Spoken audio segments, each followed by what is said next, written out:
Bonjour tout le monde, bienvenue dans cette vidéo qui est probablement la dernière vidéo sur la guerre d'Espagne.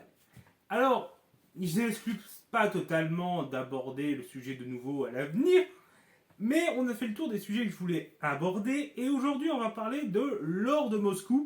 Ce terme désigne de l'or appartenant à la République espagnole, globalement le gros des réserves d'or du pays, qui ont été envoyés à Moscou pour financer les achats de matériel par la République espagnole. Il faut voir que celle-ci ne bénéficiait pas, comme les nationalistes, des possibilités d'acheter à crédit.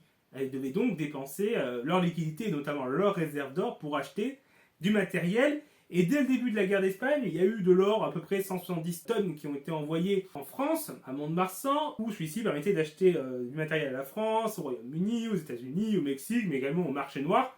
La République espagnole devant se fournir là où elle pouvait. Et cela donc sur des réserves d'or de la République espagnole qui étaient assez importantes. C'était la quatrième plus importante réserve d'or du monde, avec 600 tonnes d'or possédées par le pays. Réserve d'or venant de l'histoire glorieuse de l'Empire espagnol pour une partie.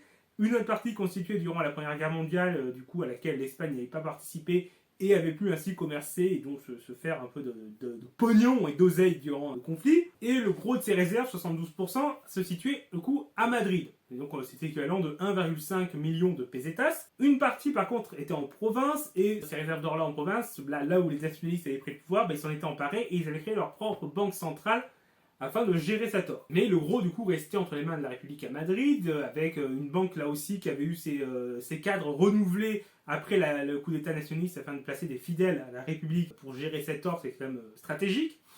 Mais il y avait le risque que cet or tombe entre les mains des nationalistes avec le risque de la chute de Madrid. Puisqu'à l'automne 1936, la capitale espagnole semble sur le point de tomber. Les armées nationalistes avancent, encerclent la ville, et elles ne semblent pas en mesure de tenir et de se défendre. Et globalement, pendant plusieurs mois, elle va réussir à tenir et se défendre et repousser l'assaut nationaliste. Mais régulièrement, on s'attendait à ce que ça tombe. Et risquer ainsi que le reste, camp républicain, notamment Barcelone et Valence, se retrouve sans liquidité, était important. En plus, il y avait les anarchistes qui lorgnaient sur sa tort afin de s'acheter des armes, et avec même certains projets de braquage. Au sein de la République espagnole, certains étaient assez rétifs à l'idée de laisser les anarchistes se s'en emparer, notamment les républicains modérés, les socialistes modérés, et les partisans du RSS. On avait donc également l'envie d'éviter que les anarchistes puissent s'en emparer. Donc l'idée de l'envoyer à l'étranger émerge, et alors il y avait le choix français, comme une partie du coup de l'or était déjà partie dès juillet, mais la France, qui était donc un choix à ce moment-là qui aurait pu être logique, c'était un voisin, une grande puissance économique dirigée par un front populaire, pouvant apporter ainsi une aide non négligeable militairement et matériellement. Cependant, en choisissant le non-alignement, ce potentiel allié avait déçu, avait montré qu'il n'était pas forcément un allié fiable. Alors, j'explique les raisons dans une vidéo dédiée que je vous mettrai le lien en fiche et je vous invite à aller la regarder. Blum aurait souhaité faire plus, mais il ne pouvait pas. Et donc, devant le risque de voir la République française les lâcher encore plus, ils se sont dit que l'or ne serait pas le mieux utilisé en France. Et donc, ils ont préféré l'envoyer à l'URSS, qui était alors le principal fournisseur de matériel à la République espagnole. C'était donc pratique pour payer directement ce matériel sur ses réserves d'or. En plus, par sa position du coup d'allié principal, l'URSS avait des moyens de pression et a un peu poussé à faire ce choix. Même si c'est difficile de retracer avec exactitude le processus décisionnel, puisque les différents acteurs impliqués ont tendance à minimiser leurs responsabilités et rejeter la faute les uns sur les autres. Donc difficile de savoir. Quoi qu'il en soit, on sait que les négociations ont été menées côté espagnol par le ministre des Finances de l'époque, Negrin. Alors on ne sait pas s'il a été à l'initiative ou si ça a été les soviétiques qui ont proposé l'idée. Le doute subsiste, mais en tout cas, en septembre 1936, il obtient l'autorisation du chef du gouvernement Caballero et du président Aznar, l'autorisation de disposer de cet or, du coup, librement, pour l'achat de matériel. On ne sait pas trop si ceux-ci étaient au courant de son projet, à ce moment-là, du coup, de l'envoyer en URSS. Il est possible que le ministre Pietro et Caballero étaient au courant à ce moment-là, et par contre que le président Aznar était certes au courant qu'il y avait des projets de déplacement de l'or, mais qu'il n'était pas au courant de la destination. De même, les responsables de la banque espagnole ont été mis au courant au dernier moment, plusieurs ont protesté, certains ont même démissionné pour s'opposer à cette mesure, mais sans pouvoir l'empêcher. Ainsi, entre le 14 et 18 septembre 1936, l'or est retiré du coup de la Banque d'Espagne, de Madrid, pour être envoyé à Carthagène. Il s'agit d'une base maritime tenue par les républicains, solidement fortifiée, bien défendue, et qui est assez éloignée à ce moment-là des zones de combat. Donc ça offre des garanties en termes de sécurité et des possibilités d'embarquement. Ce qui servait du coup encore à l'achat de matériel aux frais de différents fournisseurs et permettait de l'envoyer ailleurs le moment venu. À ce moment-là, la décision semble ne pas avoir encore été prise de l'envoyer en URSS. C'était surtout d'abord un déplacement de mise en sécurité et d'être prêt pour le déplacement qui était dans un autre pays qui était du coup encore en discussion, une fois que la décision serait prise, si elle était prise. Il semblerait que le choix ait été fait le 15 octobre, et du coup à ce moment-là, le déplacement, le transfert se prépare avec l'aide du NKVD qui avait des agents sur place, et du 22 au 25 octobre, l'or est chargé sur des navires, il part vers Moscou, où il arrive le 6 novembre, du coup c'est quasiment 500 000 tonnes d'or qui arrivent, qui est alors comptabilisé par l'URSS.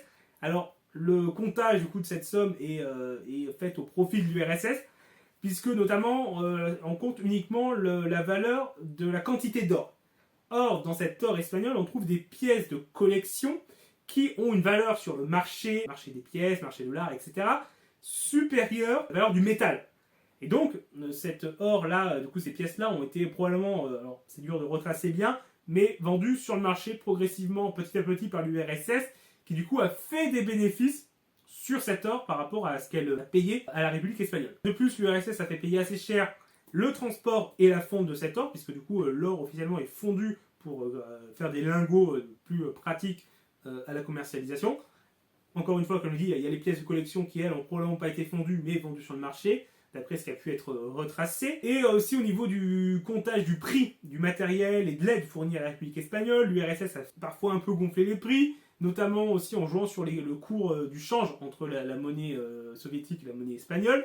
Alors c'est dur de savoir exactement ce qui a été fait, mais globalement ce qu'il faut retenir, c'est que l'URSS a fait des bénéfices sur l'ensemble, qu'elle a également financé une partie de son aide au Parti communiste espagnol sur cet or. Donc clairement, une partie a été détournée, ça c'est clair. Alors après, cet or officiellement reste la propriété de la République espagnole. C'est juste qu'il est en dépôt en URSS, d'où la République espagnole peut acheter du matériel. Et pas seulement à l'URSS. Une partie a servi également à acheter auprès d'autres fournisseurs, même si le gros, l'essentiel, la grande majorité, a servi à l'achat auprès de l'URSS. De même que d'autres envois de métaux précieux qui ont été envoyés en URSS, de l'argent, etc., pour compléter l'envoi de l'or, mais qui constitue quand même le gros de la somme envoyée pour l'achat de matériel. Et cet or n'est jamais revenu en Espagne. Franco, par la suite, du coup, une fois au pouvoir, a demandé la restitution de l'or. L'URSS a prétendu que l'ensemble avait été dépensé pour financer l'aide. Il y a des gros doutes là-dessus. Et si c'est le cas, c'est en prenant en compte du coup les petites magouilles de l'URSS de son côté pour se faire des bénéfices. Alors après, on peut comprendre que l'URSS n'ait pas trop souhaité donner cet or à Franco, mais même après, il n'y a jamais eu restitution de l'or espagnol.